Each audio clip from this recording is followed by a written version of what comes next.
So I'm here with Todd Caldecott. It's great to be with you, Todd. And great to be with you, Sebastian.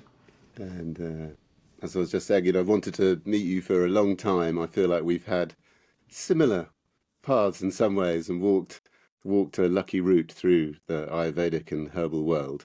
And Todd, you've written some great books on Ayurveda, and also you run the Dogwood School of herbal medicine, don't you? Yeah, So botanical medicine. Yeah. botanical medicine. So I know that you love teaching and sharing your thoughts with people, and I've been a big fan of your blog for many years and Oh, had thank you many a much. helpful insight. And so in this series of the podcast, Todd, we're talking about different conditions and how we think um, herbalism, Ayurveda, natural approaches can help people.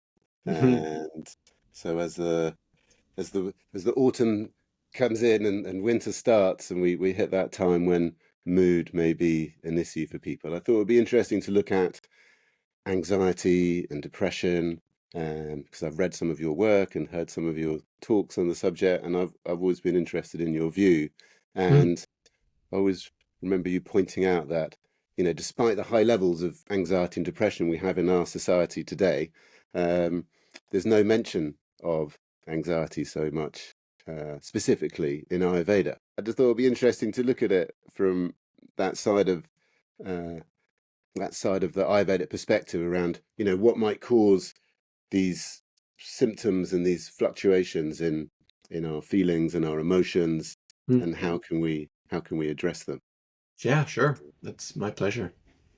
So I mean, why do you think there is so much of it around, Todd? And what can we do about it? I mean, the big question. But start off, what are some of the causes behind some of the difficulty and suffering that we experience in a way, with regards to how we digest our experience of life? Yeah, well, certainly suffering isn't new to humanity. Obviously, in Ayurveda, the entire sort of ontological basis of Ayurveda, the Sankhya Darshanas, it's based on the concept that really there's no God that will save us. There's no real meaning to the universe apart from the alleviation of suffering. And then you find that idea or notion represented in subsequent spiritual traditions, most notably in Buddhism. Mm, So it's not a unique thing, but I do think that obviously over the last, say, 5,000 years, the pattern and rhythm of life has changed significantly. And certainly just in the last 50 to 100 years, we could say even the last 20 years, things have changed. It just really are speeding up. And mm, I know, you being very grounded in the theory and practice of Ayurveda can correlate that to vitiation of the doshas and specifically of Vata. I mean, just imagine what the pace of life used to be like, several thousand years ago, like when the Buddha was going forth. It was, pretty mundane and pretty slow. I mean, it took you forever to get anywhere. I mean, the fastest vehicle you had was a bullock cart, I guess, a horse maybe, but pretty slow going. Things changed slowly. There was just naturally this integration with the seasons, with the daily rhythm. Of course, it was an agricultural society, so that has its own kind of pace or rhythm to it as well. mm, And people just out of necessity were just integrated in a way that we're not observing now. I mean, you needed to work together as a collective, even as hunter-gatherers, but certainly in agrarian settled societies. It was all about the common effort and the connections, the familial connections, the friendships, mm, the tribal connections. And I think that we're just bearing witness to the degradation of all those different factors. And I think the digital age is just kind of sped up what the industrial age was already doing to the fabric of society, and just creating that sense of disconnection. I mean, it's odd. I mean, you and I, having never met before, here we are. We're online. We're able to talk to each other. But of course, I'm here in my office. You're in your office. We can see each other. We can talk to each other, but we don't have that kind of intimate connection. I can't feel your presence in the same way as I would if you were sitting with me. Mm, mm, And so it's ironic, given how interconnected we are as a world in this digital age, how the loss of that physical connection really has a big impact. I mean, we're simple creatures, we're simple animals. I mean, we like to think of ourselves as sort of this evolved species, that knows how to cope and adapt with all of these remarkable changes that have happened to our society. But, you know, we're not. We're very simple animals, and we need to maintain that physical connection with each other. And and also the connection to those daily rhythms, those seasonal rhythms. And so I think, I'm sure you're really aware just how disconnected we are from this in every element. And one of the things that I mentioned in my book, Food is Medicine, in the epilogue, because I spent the entire book talking about the importance of food and using food as a medicine, and the spectrum between food and medicine, something that obviously doesn't exist for pharmaceuticals. But the whole function and act of eating is itself is a representation of a community. I mean, food itself is just an emanation of the community of life that we all partake within. And it is something we also talk about as well. It's just like the disconnection around, understanding where our food comes from and how to relate to food. And that obviously just then extends into other areas like how we share food, or how we think of food collectively. The issues around food security in our own communities. mm. We've all seen this with COVID, the disruption of the global supply chain.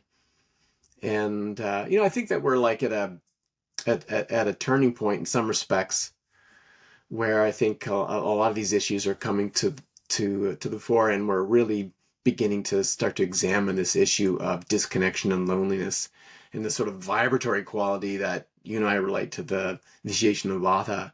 Just how it's kind of an emergency in our society, and in particular is really affecting young people. So I Mm. think those are some of the reasons why we're seeing what we're seeing. There's good sort of historical precedent for all of this, but and so that means, like, when we look how to address it, obviously Ayurveda provides us with some fantastic tools, but we also have to really take account of what's happening now. I mean, there's some allusion to some of the changes that have happened in our, Kali Yuga, in this period of time that we find ourselves in, but we Ayurveda can't provide us with all the answers of it. Like, how do you Ayurvedically manage your relationship with your phone? Like there's no shloka for that. No. So we have to like apply some of the principles and practices beyond their traditional confines to help us understand what exactly is happening to us. Mm. Wow. Yeah, there's a lot in there.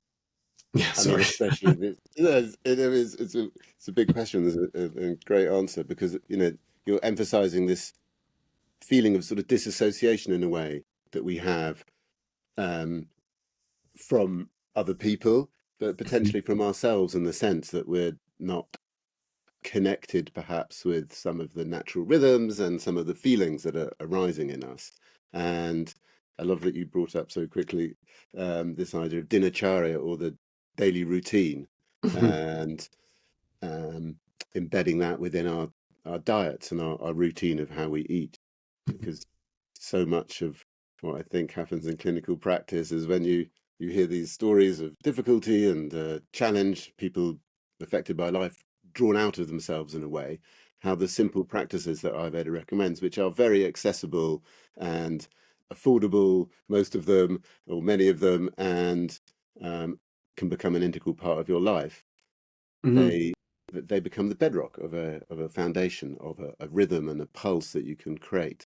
And so maybe tell us a bit more about how you see our diet connected with our feeling well, if as opposed to anxious, and what are some of the tools you use there, Todd? Yeah, well, with anxiety in particular, I mean, so I'm a little bit of I don't like to use this term so much, but you might call me a little bit of a maverick in the field of Ayurveda, in the sense that I played around with the vegetarian diet when I was a young man.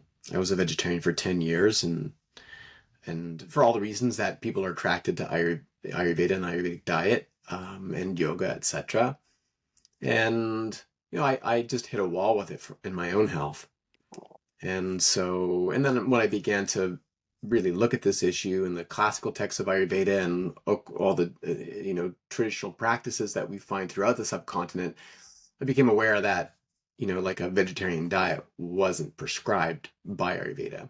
And I only bring this up because when we talk about anxiety, and as you correctly pointed out, that while it is a symptom of Vata that was recognized as a symptom of Vata, it wasn't described as a separate disorder. It was just in a group of general symptoms that we would relate to an increase or vitiation of Vata. So it did exist. It wasn't like it didn't exist as an entity. It just wasn't as common that it needed a separate, clinical designation.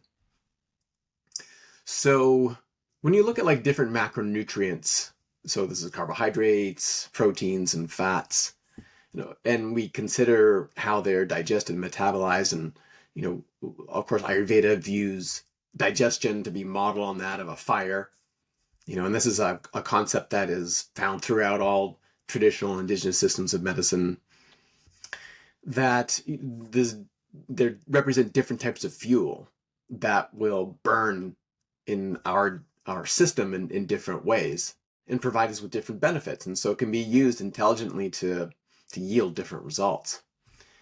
And one of the things that has happened, certainly over 10,000 years, but definitely over the last 100 years, patterns in terms of how we eat nutrients and how we balance those different macronutrients, is that definitely our diet has shifted towards a lot higher carbohydrate consumption, a lot higher refined carbohydrate consumption. So, I mean, you live in the UK, so I've been, but I haven't traveled extensively. So, but if you just go back 100 years ago and think, like, what was the traditional breakfast in the UK? Like kippers or maybe steak and eggs, but it was a heavy breakfast. If you were a farmer, the idea of like having a bowl of cornflakes and an orange juice and a coffee, which is represented as being, a balanced breakfast. And you're out there, cleaning out the chicken coop or mucking around with the sheep, mending fence posts. You probably give yourself about 45 minutes before your blood sugar crashes, and you're back in the farmhouse and, looking for some more nutrients. You're messing up the nice clean kitchen floor with your muddy boots, and it just doesn't work. So, after, you get up early in the morning and do your morning chores, but then you come in when the sun has arisen and that appetite starts to stoke, because of course our digestion or appetite essentially are modeled on the path of the sun in the sky. So as the sun rises, that begins to quicken within us. But then you sit down and have a heavy breakfast, something that was richer in fat and protein, and then that'll sustain you for hours. And I this is such an important element in my practice.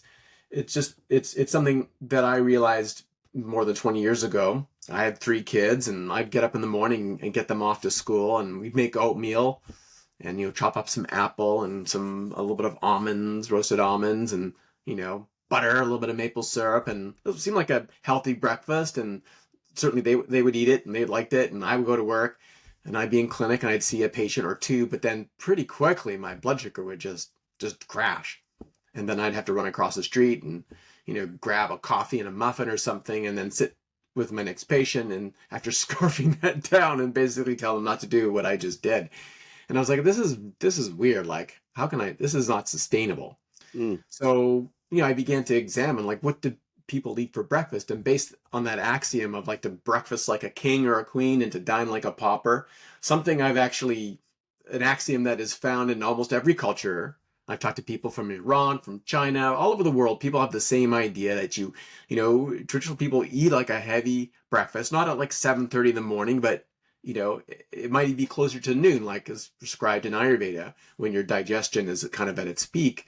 And you eat this heavier food, which, manages to keep your blood sugar relatively stable.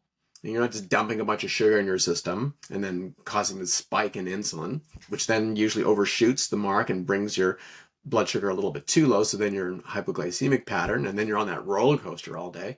It just sustains your blood sugar. So I found enormous benefit in my own mental health, and I began to apply that in my practice.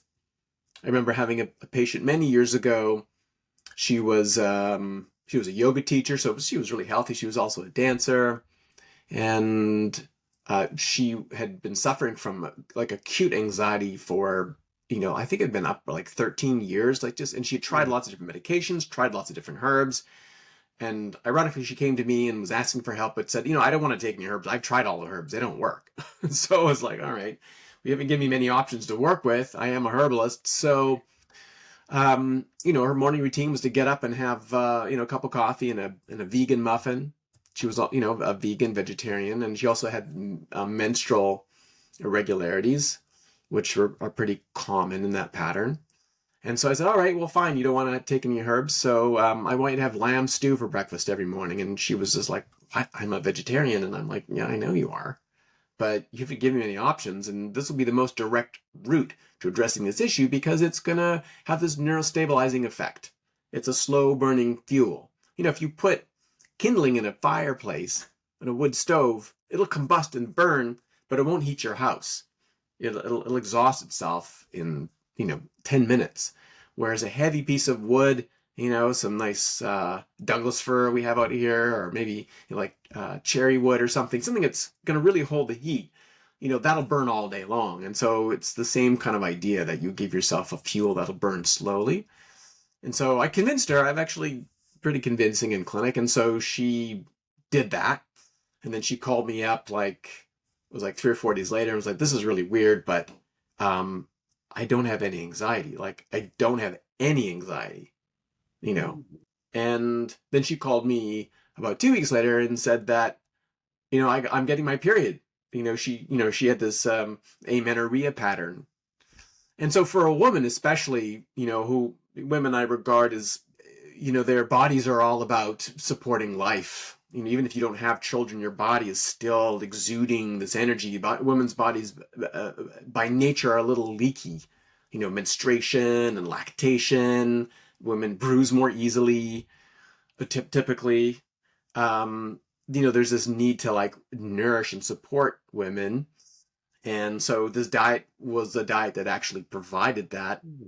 There's a diet I call the yoga girl diet, and we see it here in Vancouver, and it's just kind of the sort of peripheral eating, like smoothies and vegan muffins, and it doesn't get to the core of the issue of what really needs to nourish them, and some of it's based on a misapprehension of what is appropriate in the diet, and some assumptions they've made about maybe spirituality and about how diet plays into that, especially with yoga. So I certainly have my own opinions around that. So I think it's a really important practice. It's something that I do for myself. It's something I recommend to my patients.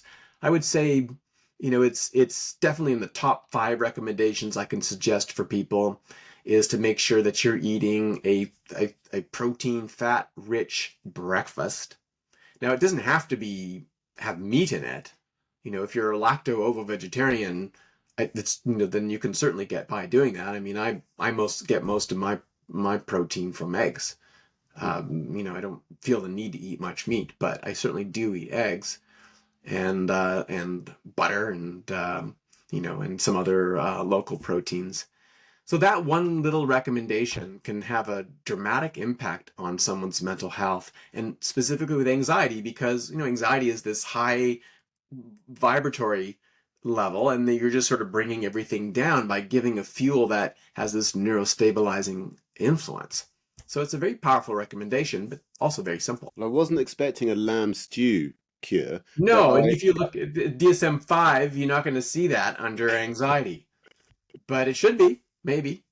no, I think you're right. I mean, I love how you challenge the status quo, and I call them urban myths that we adopt. We pick them up through our culture and our peer group or our, how we've studied. And you alluded there to perceptions around food, and I remember hearing you talk about the qualities of sattva, rajas, and tamas not necessarily being able to be embodied through diet, and that we subscribe too much moral value to certain foods. I don't want to put words into your mouth, but there's a sort of we can overly view certain foods as raising spirituality, for example, or enhancing in that way. And I And reject that notion. I don't think that you can eat a certain food and be more spiritual. yeah, It's actually not even supported by Ayurveda. There's no designation of sattva, rajas, and tamas within the corpus of Ayurveda as it relates to food. Everything physical arises from tamas. Our bodies, the physical universe, the panchamahabhutas, the elements, that includes food. So it's all under the function of tamas. So sattva represents our consciousness. And I'm not saying that food doesn't affect our consciousness, but like it's not just like meat or wine or any of these kind of like so-called tamasic foods. They're all tamasic, you know, and in this regard, like lamb stew, was very grounding and created a sense of mental peace and equanimity in this patient. So are we saying that it's not sattvic? You just look at the effect of it. I think it would be, although I kind of reject once again that notion that you can apply the sattva, rajas, tamas to food. There are other ways that we can describe those effects in Ayurveda. We don't need to do that, and that actually is an interpolation from like the Iswara Sankhya from the Bhagavad Gita, which also is a medieval text primarily. And these notions and ideas crept their way into Hindu beliefs and also into Ayurveda relatively recently. When you think about the thousands of year history of Indian culture and Ayurveda, these notions are relatively new. And I think they should be questioned, particularly for folks like you and I who live in a northern climate and might be struggling to get by on rice and dal. It'd be pretty hard to in some parts of the world to think that would be sufficient to meet all of your food needs. I mean, it's a big conversation, isn't it? Because from the Ayurvedic point of view, perhaps there isn't such a morality associated with it. But of course, I know you had subscribed, or I assume you'd subscribe to a more ethical approach to how one sources, be in service of the client or the patient to help them with what nature has to offer the most. And I can hear you're getting good results with people, and that's in many ways the most important thing. And so obviously Agni digestive fire diet, central to how we feel on every level, but also significantly to ameliorating anxiety. And what are some other things that you might do in your care? Yeah, so getting this or addressing this vibratory quality of vata, doing anything we can do to kind of like reduce that. So diet is obviously a big part of that. Exercise is a huge part of that too. I discovered many years ago that if I was feeling anxious, if I just did 20 push-ups, I would stand up and I felt a lot less anxious. Yeah. So anxiety is kind of like this, it's like this energy that you're holding on to, and you need to disperse it. And so I think a lot of people find that physical exercise has a grounding effect. You can just sort of discharge that excess energy in your body, and it gives you this sort of grounded feeling. So exercise is really important. Of course, exercise used to be built into everyone's life. It was just a pattern of the daily rhythm. And now in our modern age, in this industrial age, in this digital age, you don't need to do that. You could just hole up in your apartment or your house and you get very little exercise because without something external forcing you, like a dog or something that needs a walk. So physical exercise is really important. Getting out there, and it's also very good for just balancing neurotransmitter levels in the brain.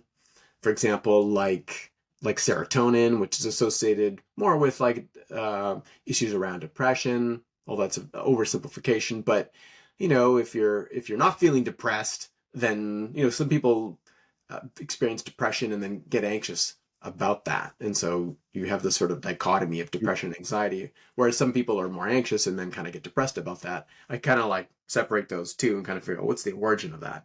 But balancing, serotonin levels in the brain by getting exercise in the earlier part of the day also does things like it helps with sleep later on. Like you get a little bump of serotonin just after REM stage that drives you into deep sleep.